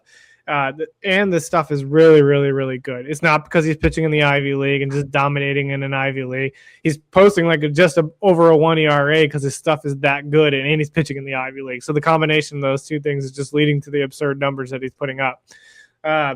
It's just like really fun to see what that could mean for Yale baseball. I think they're the favorites to win the Ivy League. You have a horse like that with Jack Oman on the Friday night. He was mid-90s, I think, this fall as well. So, like, you're really, really expecting some big things from Yale baseball. And Jack Oman seems dedicated to staying at Yale as well. Like, his draft stock's really not taking a hit. Like, as the stuff stays, he's still going to be a big-time draft prospect for this team. And kind of, Mark, what you hit on, too, on the draft side was something I wanted to talk about as well. But I think we're seeing the game grow even more and more. And we're seeing guys get to the big leagues so much faster from the college level. The development is so good in college baseball that these guys are 6 months in the minors and then they're in the pros. Nick Kurtz, Chase Burns, Jack Caglione, like all these guys barely spent any time in the minor leagues. Jacob Wilson, another guy with the Oakland A's. I guess you could pick like any Oakland A's person at this point because they've drafted all college guys and they've all gone to the pros like a year later. But it's just like, and we've talked about the rumors of MLB getting rid of high school players from the MLB draft. Like if that happens, we're going to see the level of play that's happening in college baseball be very, very, very close to the minor leagues. And we're going to see those guys into the big leagues so much faster. Like I know we talk about football and basketball, like they go directly to the pros after they're drafted often, unless you go to like the G League and basketball. But like, we could see it similar in baseball. Like it's not, the draft could become more popular because we're seeing guys make an impact on their team. Like look at Nick Kurtz, like that guy hit like 40 home runs last year. Yep. He was just playing in 2024. Like it's nuts. Yeah, the Paul Skeens, like there's so many guys from every draft class. That Wyatt Langford, like people get to see these kids. They see him in Omaha. They see him in the postseason. And the fact that the college game is growing so much is something that's going to add to this draft. I mean, honestly, I think this is going to be probably one of the most explosive and fun drafts that we've seen in a long time. And it's because it's loaded with college draft picks. Like, there's so much college talent there that people are going to know. It's hard to nationally know some of these high school shortstops and knowing where they come from and like being able to see any of them. You might see some snips of some game film, but you're not seeing anything against real competition like we get to see at the national level with the college baseball. Yeah, I agree. Should we do second and third team? Do you all want to go through that, or if you really want to read them off? We can just say we're going to post them all. So we're going to just we'll post up. Yeah, we are going to post them all. The second and third teams, like, it's really talented. Of course, the teams that are out there, you're going to see lots of Georgia Tech, lots of Texas. I think, what was the hardest position for you guys? Because for me, it was 100% shortstop. It was really, really tough because we had so many good shortstops in this class. Like, we had to take shortstops and put them to the infield position to get a second one in each of these teams because it was so talented. But I'll let you guys go on that one because I think shortstop was just so tough. Mine was also shortstop, but it's because of the amount of guys that were playing other positions last season that are moving. That are now so guys, so like the Chris Hakopians of the world that like probably profile more as a third baseman, guys that have played third in the past, have played some shortstop at the college game, but now are just true shortstops. It's like, I mean, our infield position is all shortstops along with our shortstop position. So Becker, like, you could have him as a 2B, but now he doesn't play second base anymore. So he's he's back at shortstop. Yeah. Which also made second base hard because it's like, how many true second basemen are left in college baseball? There aren't many that are just guys that stick at second base, because when they are really good second basemen, they get bumped to shortstop anyway. So that was really hard for me. I think the pitching as well. Pitching is always difficult because there are so many talented arms across the board. And it's like, you're kind of picking hairs, especially when you get down to that third team level at whether you're going relief or starters, guys that are, likely jumping. Like we have Isaiah Magdaleno as a relief pitcher All-American. He's jumping into the Friday night role. They just came out with their rotation. Ojeda talked on it. Ojeda's, he's going to be in the rotation this year.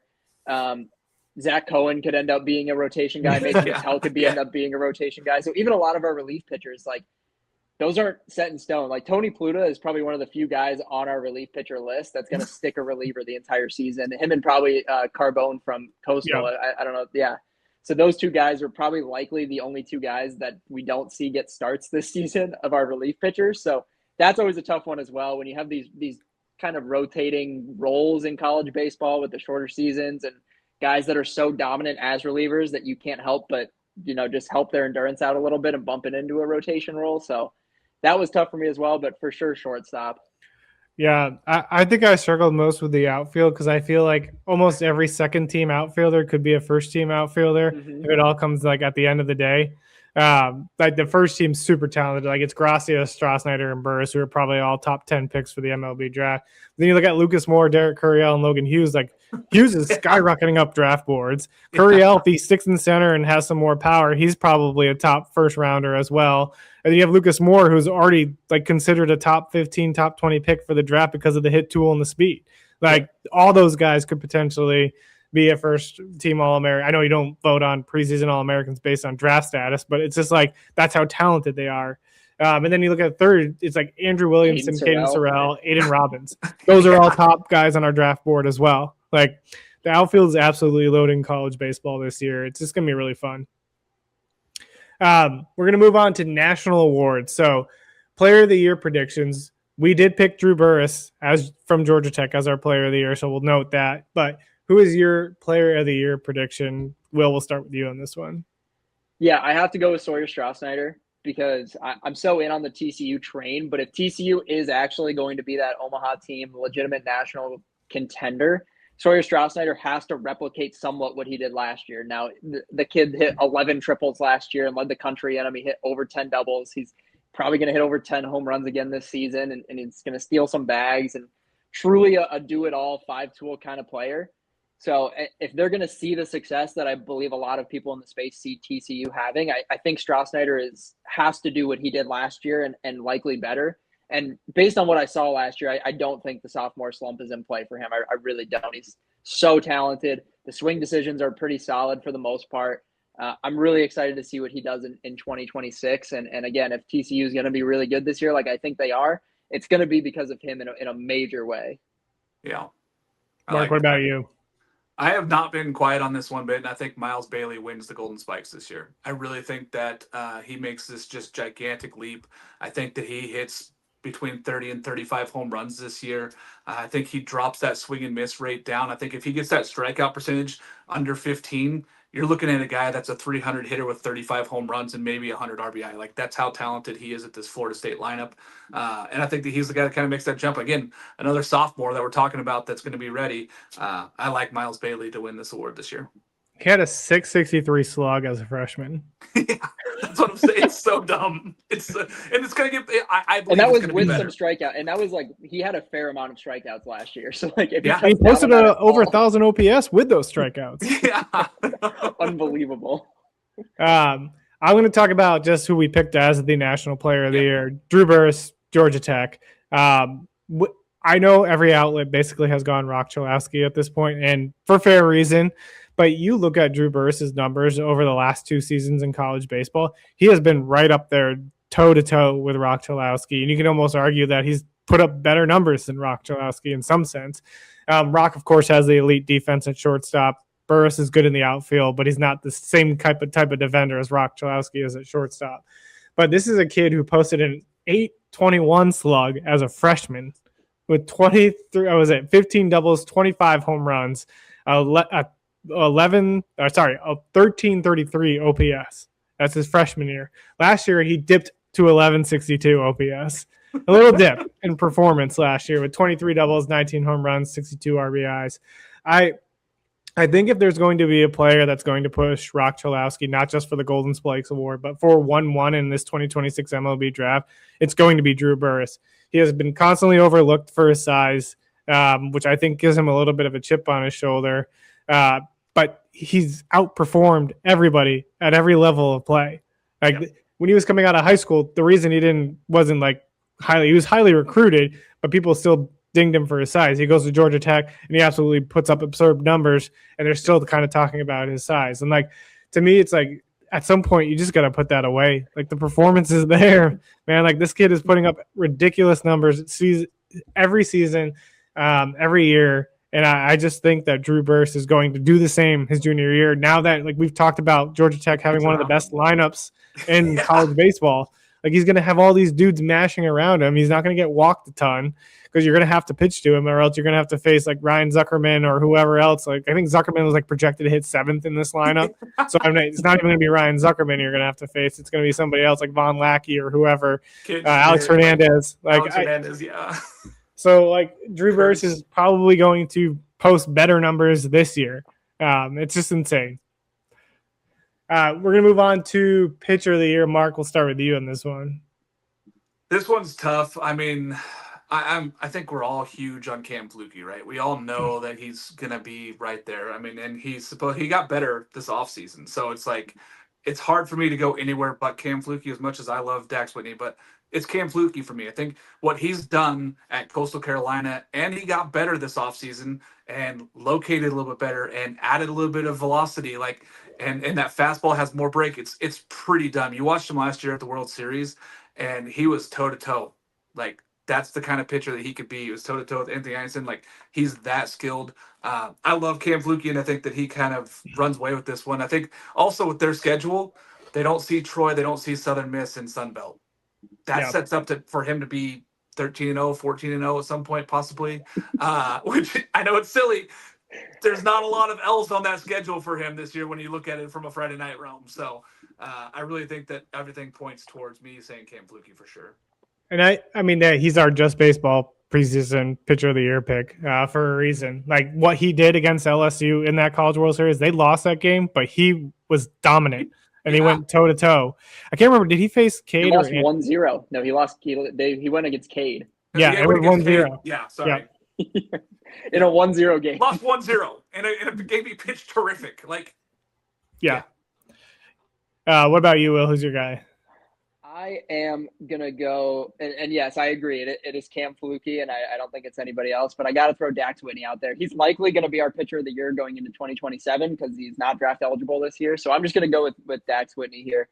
The 3.4 ERA is a true freshman, 120 strikeouts in 76 and 2/3 innings. I mean, the kid stepped in right away and just said, give me the ball. I'm going to go get you wins on day one of every series. It was unbelievable what he did. He walked 37 in that time, but I'd be willing to bet that we kind of see that Cam Flukie type of trajectory where the walks go way down this year. And, I can't, it's hard. I'm hard pressed to believe that the strikeouts go up from 120 in 76 innings, but it very well could. And this kid is just unbelievable. We've talked about it so many times. Like, how on earth did you let this kid get to campus? He could be pitching in an MLB rotation right now, quite honestly. And I think he's just going to get better. The 3.4 ERA, I bet's going to be lower this year. I just love the stuff. The really good curveball, the electric fastball. He's a lot of fun to watch. Yeah. I'm going to go again a little off the board on this one and go Jack Oman out of Yale. I think the hard part for Jack to win this award is like they include all the postseason stats, right, when they're totaling these things up. Like, he's not going to eclipse 100 innings or get close to 100 innings like Cam Flukie, because he's probably not going to pitch that deep into the postseason. But, I mean, you post a 1.34 ERA. I said that he had a 0.9 whip, and he had lower than a 0.90 whip last year. That's insane. He had 20 walks in 73 and 2/3 innings, 87 strikeouts. Like, I know it's the Ivy League, but you just watch what this kid does day in and day out. He's an absolute competitor on the mound. Like, give me Jack Oman for this award. I think, like, at some point, I think he'll be toe-to-toe with Dax Whitney in 27, maybe for pitcher of the year. But I'll be like Will here and go early and take Jack this year. Yeah, I've already penciled those guys in on my 2027 All-American board, so we can start filling that one out for next year as well. Yeah. So we're going to do Coach of the Year predictions. So we don't actually give out a preseason Coach of the Year award, but we'll give our predictions on who we think will win Coach of the Year. We'll kick this one off for us. Yeah, it's got to be Brian O'Connor. And I know we mentioned the Mississippi State conversation. We were talking through the storylines. And this team is national seed level good, and they're Omaha level good, which talent-wise, I don't think anybody in college baseball is going to argue that they're not. But if they can put things together, unlike the Virginia team from last year, if they can right the ship a little bit, go on that big run, potentially compete for an SEC title when it's all said and done, and get their way into Omaha, man, it's really hard to not say it's going to be Brian O'Connor if the season goes the way that a lot of people, including us, think it can go. Yeah, I like that. Mark, who do you got? So I just want to side mention one guy that I think kind of gets shortchanged a lot. He's not going to be my pick because I am going with another guy, but Butch Thompson at Auburn could be there right at the end of the year for this one. How good that Auburn team could be. Now we got question marks on the pitching side that we want to see, but that offense is going to be really good. And I feel like he's always kind of left out of that conversation when he's had some really good seasons at Auburn. But I'm going with first-year head coach James Ramsey. I think that what he could do at Georgia Tech this year, if he gets them to Omaha, to me, that's a terrific first-year coaching. Now, I know he's been around the program for a long time. He's been in this game forever, and I love him for that point of being there and sticking by them. I think that if Georgia Tech is a national seed and they get to Omaha, that you just pencil him in for that award. I dig it. I'm going to go with our preseason number one team, John Savage, UCLA. Yeah. If this team is going to live up to its hype, that means UCLA is probably ending with a College World Series championship. And so, again, you got Rock Chalowski, you got Roman Martin. We've talked about it, Malavai Levu, the entire lineup that they're returning. One of the best defenses in college baseball, one of the best offenses in college baseball. Pitching, again, I think will be the biggest question mark. Like, they return a ton of guys who pitched a lot of innings. Were they great innings? Not really for what you would expect for the Big Ten. The bullpen was great, but like the starting rotation had a lot of question marks. But if they get a lot out of Logan Redeman, they get a lot out of Angel Cervantes. If any of those guys who are in the rotation kind of take that game to the next level, like this team's going to eclipse it, win the College World Series, and I think we see Savage as Coach of the Year. Next one is Freshman of the Year predictions. Mark, what do you got on this one? Man, I went back and forth on this one so much because I was really torn. I'm like, okay, Do I go with the guy that I think has been proven and is going to be that kind of talent, or do I go with a guy who I think could make a huge leap forward for his team and is going to get opportunities?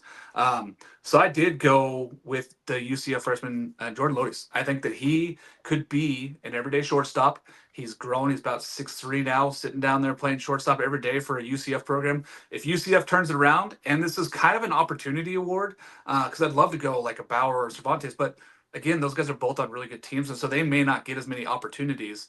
So I'm going Lotis from UCF shortstop. I like it. I like that pick a lot. Will, who's on yours? Yeah, I kind of went with the same logic as Mark. A lot of it is opportunity based, and that's why I kind of gravitated towards the Big 12. The Big 12 has a lot of talented freshmen that should get plenty of opportunities to play. I was between a couple of guys. I'm going to give a little shout out to Enzo Infelice from Cincinnati. I think he's going to get a ton of opportunity, mostly as a hitter this year with Jack Natili behind the plate. He's likely just going to DH, and maybe he gives Natili a blow in midweeks or whatever. But I'm going to go with Lucas Franco from TCU. He's kind of slotted in as their shortstop right now, penciled in.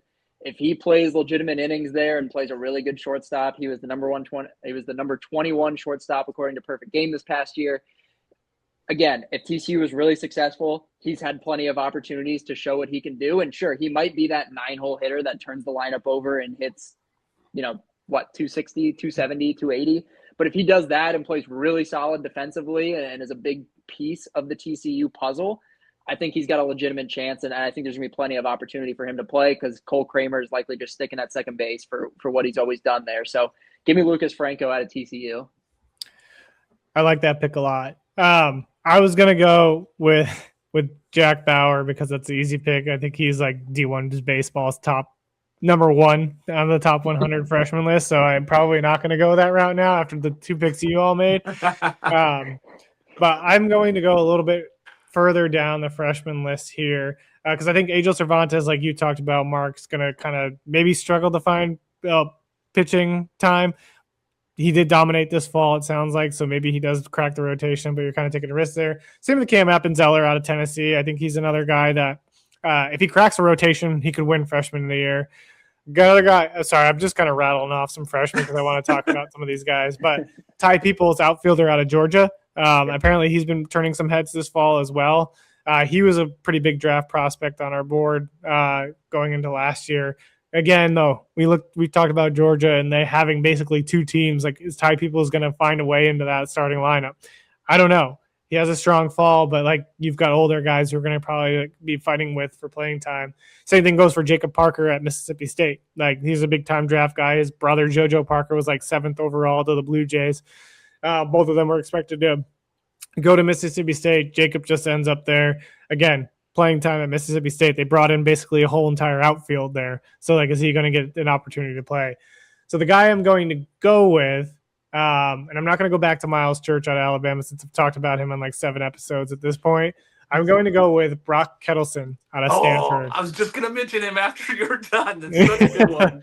This is the kid who's going to Stanford and expected to be a two-way guy in the outfield on the mound. I don't think he's going to be in the rotation, but I think he's going to work out of the bullpen for the Cardinal. This is a guy who was pretty decently high on our draft boards as well. He's, I think, a top 50 freshman on campus for perfect game. And then on our draft board, I think he was in the top or close to the top 150 overall draft prospects. Like, that's a pretty big get to campus.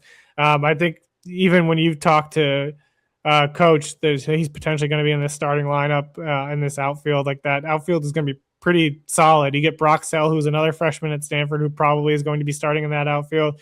Like, Stanford has this ability to start these guys because, one, everybody has to come to campus based on grades, but they always have very, very strong freshman recruiting classes and freshmen that get playing time. And so I think Kettleson's really going to get some of that playing time there and be a potential freshman of the year candidate. Yeah, I mean, look at Charlie Bates got the opportunity last year to play and if he hadn't gotten hurt, he'd been right in that conversation. So I'm big on Kettleson, and Coach was really high on him. He's like, hey, Coach Esker said, he showed up and he was not a freshman. He showed up and he was ready to play day one for them in the fall camp. And he was just a little surprised, but 6'4", left-handed, like, he's got what you need and he's going to go out there and perform. So I love that pick. I was going to make sure to throw him in there at the end. Yeah, and I said right-handed pitcher. He's left-handed. I'm sorry. I messed that up. Jared, I'm surprised you didn't go with our Big Ten freshman of the year, Ty Connis, as well. Has a legitimate chance. Talk about a guy that's going to get plenty of opportunities at Maryland to play and perform. And based on what he did in the fall and slotted in at leadoff in the fall as well for them. So that's a guy that's going to get plenty of opportunity this season. And easily, if he puts up the numbers that we think he can be in that conversation. And then the last guy we probably forgot to mention was Carson Brumbaugh out of Arkansas. Like, he's expected to start for Dave Van Horn. Dave Van Horn has talked about like how he's already gained size since he's come to campus, and he's expected to get legitimate playing time in the SEC. And if you're a strong SEC player, like we saw with Derek Couriel out of LSU, like your chances are very high to win Freshman of the Year, especially on the offensive side and then in the lineup. We're going to wrap up with national champion predictions. Mark, we'll kick it off with you on this one. I was torn in this one because I really loved all my teams in Omaha this year. But for me, I just believe that this coach is going to get through, and it's Link Jarrett and Florida State. I believe that, you know, as much storied history as this program has had, they have never won a national championship. Number 11, Mike Martin, never won one. Link Jarrett played for Martin. He's there now. I think that he gets them over the hump. I love this lineup. I love this team. I think it's Florida State this year. It feels like a pick of destiny for me to have Florida State winning the national champion. I love it. Will, who do you got? I already know who you have. You really want me to do this again? You should have saved me for last so people can turn it off for the 50th time I've talked about this in September. It's going to be TCU. I mean, I just beat the drum every single week, it feels like. But when you return as much as they do, and there are plenty of teams that are also returning a lot, but the guys who are stepping in out of the portal, specifically Rob Liddington out of Incarnate Word, who put up just ridiculous numbers. He's a guy that has 15, 20 home run potential with the Horned Frogs this year. And you went and got Tanner Segespi from Cal Poly. He's likely going to anchor the bullpen. I mean, this rotation is stacked. I could see him maybe bumping in, but 52 strikeouts in 44 innings last year to a 3.65 ERA. The kid is ridiculous. They're going to bump him in the back of the bullpen. I've seen some film and data on him from the preseason. The curveball is sharp. The fastball is good. You also get Tommy Laporte, Mason Brassfield, Nate Stern. And if Noah Franco plays any sort of role as a two-way player, like that's just another arm to add to the list. Talk about a guy that just adds depth to the 34-man roster. It's Noah Franco. And then obviously on offense, you get Sawyer Strasnider, who I mentioned is my preseason player of the year. You get Noah Franco in there. Chase Brunson feels like the most overshadowed player in the country right now, but he's a guy that likely could get picked in the first round this summer, and a lot of guys coming back. And then you get the veteran presence, like we had Anthony Silva on that team last year, guy that had been through it before. Now you have Cole Kramer, who's been to Omaha with the Horned Frogs. He's been there for a while. He's going to be that presence in the locker room, kind of hold things down. It's a whole group of freshmen that all stayed and are now sophomores. It really gives that UCLA vibe. You know, we praise UCLA in that light because they kept those guys in the same class all the way through. TCU has a very similar situation this year, so it's really hard not to like what them and Kirk Sarloos have going for them. Will be wearing a TCU jersey first live stream, apparently. So he might as well be a member of the team. Don't have one. But I should have one, but I don't, unfortunately. I'm going to go a little off the board again because like it's easy to pick like LSU, UCLA, those kind of things. I'm going to go the Oregon State Beavers.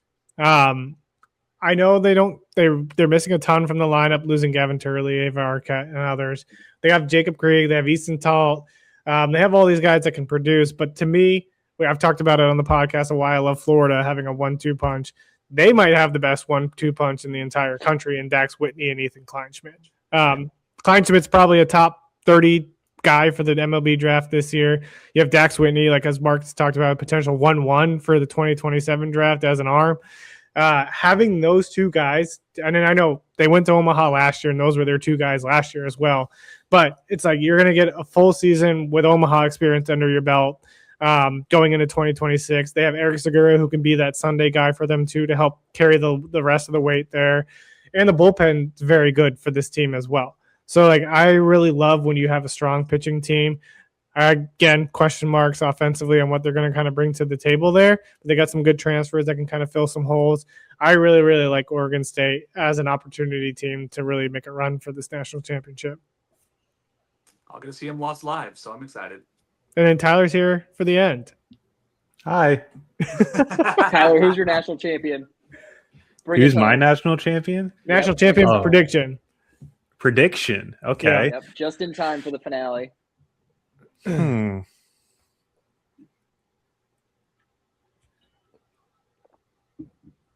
Trying to think.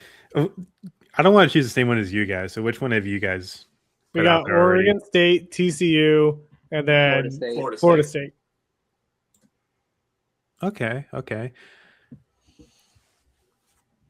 I'm going to stay close to home. I'm going to go North Carolina.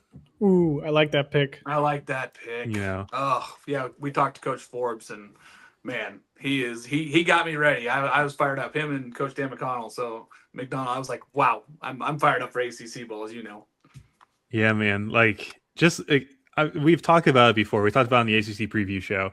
The pitching depth that they have, I think it's one of, if it's not the best in the ACC, it's clearly number 2. Like, yeah. They're so talented on the mound, and the ability to just continue bringing arms in every single year. Looking at last year, Ryan Lynch, Walker McDuffie, 2 freshmen get meaningful innings. Now Ryan Lynch is potentially going to be one of the best starters in the ACC. McDuffie is going to be the kind of bullpen stopper that is really prized. And they've still got Caden Glauber, Amos Rich that come in this past season as freshmen. I think Glauber, I've been high on the kid for what feels like forever. I think he's going to be a kid that gets a lot of innings this year for that ball club. And they retooled really, really well in the portal on the offensive side. Get Jake Schaffner, Owen Hull from George Mason. Schaffner coming from North Dakota State. So you've kind of stabilized the shortstop position and some of your outfield after losing Kepley and Honeycutt even the year before. But also you see Sawyer Black, some of these freshmen from a year ago now kind of take these step forward and really find their way into the lineup. Not to mention Gavin Gallagher is still on this planet, still playing for the Tar Heels, and you don't want to face that guy in the postseason. No, that man, I don't know what it is. Every single time I see that guy in postseason play, he is just torching the baseball. It is truly ridiculous what he's been able to do as a postseason legend in Chapel Hill. So yeah, I'm going to put UNC on the pedestal it deserves. I feel like if there's any time for this program to really win a World Series championship, it's going to be this year. Yeah. And they got Mac and Winslow behind the dish. Winslow, yeah. I was just behind the dish there. A guy that had a super regional guy last year. And you're just going to plug and play him right now. Yeah. I mean, it's like, they brought back Kyle Percival and Matthew, how do you say his last name? Yeah. Matthias, back from injury. Like, they didn't have to go to the portal to get those guys. Is back too. Another guy who was a Friday night ace we didn't even mention Jason DeCaro. Yeah, the ace. Yeah, whoops. Potential ACC pitcher of the year. He was my pick last year and had a quote unquote down year with a 3.78 over 83 innings. Like, that kid is unbelievable. And if Boston Flannery does anything of what he resembled as a freshman, like, that's another guy that's just going to plug into that bullpen and light it up again. Yep. Yeah. Good team. Love it. That's it. That wraps up our opening week episode. Anybody have any final thoughts they want to get to? Tyler, we'll start with you. Oh, okay. I'm really being put on the spot for coming back. This is what we get. We need a break. This is what I figured was going to happen. I'm just excited for college baseball to be back. You know, I've mentioned it on another podcast before, but this offseason has been pretty brutal for my family, and it is having baseball back in my life is going to be something that really keeps my mind off of what's happened and make it easier for me to kind of move past that. So, just really, really looking forward to being able to drive out and do some of the stuff I love. That's really just about it. Coastal Friday. Yes, sir. Cam Flukie. Love it. That's a great start to the season. That's a good start. Yeah. Yep. Are you going to get Hayden too? Yeah. So I'm going to be doing, I'm going to drive down to Coastal Friday morning, get Cam Flukie against Fairfield. I think they're going to probably counter with Ben Alexson, who's actually, probably going to win MAAC Pitcher of the Year this year. Hayden Johnson goes Saturday, presumably, and assuming weather doesn't take a turn for the worse, I'll go out to UNC Greensboro. They got Kentucky opening weekend, so get some looks at Tyler Bell and a couple of the other guys on that Kentucky squad. Love it. Mark, what about you? Final thoughts? Man, I'm just so excited for all the content we're going to be bringing fans this year. It's outrageous, the shows we're going to be doing and just the interaction. So we just want to make sure folks show up. Thursdays we're going to be doing the spaces, Saturday morning live show, and then Monday night's the top 25 live show. Like, show up, guys. Come ask us questions. We love the interaction. We love being able to connect with you fans, and cannot wait to see you all in stadiums. Will, what about you? I'm so happy we don't have to talk about projections anymore, and you get to talk about like actual baseball that's happening. I feel like I'm sure a lot of people are listening and they're like, this guy says the same thing every single week about the same teams. That's kind of what happens when you podcast every week from November until February in the same sport. But man, I'm fired up to just talk about like actual baseball happening. Yeah, I'm excited about it. I'm will not be at the field this year because I have twins now at home. So that was not the unfun part of this offseason, was not being able to put together a travel schedule like I do every year. But I will still be on podcasts here and there. I'm excited for the season to just sit down, watch baseball. I already got my Sling TV subscription so I can get all the ESPN and all the SEC channel, ACC channel. So yeah, we're excited, like Mark said, to bring you all the content. Tyler's gonna have a ton of draft content coming to you this year. Like, we're gonna be going full steam ahead during the season. It's gonna be an awesome time, and we appreciate you all for following along, subscribing, listening in. Like, we wouldn't be able to do this without all you guys. And yeah, we're super excited for the season and super excited to see what we can bring you all this year. But until next time, we'll see you.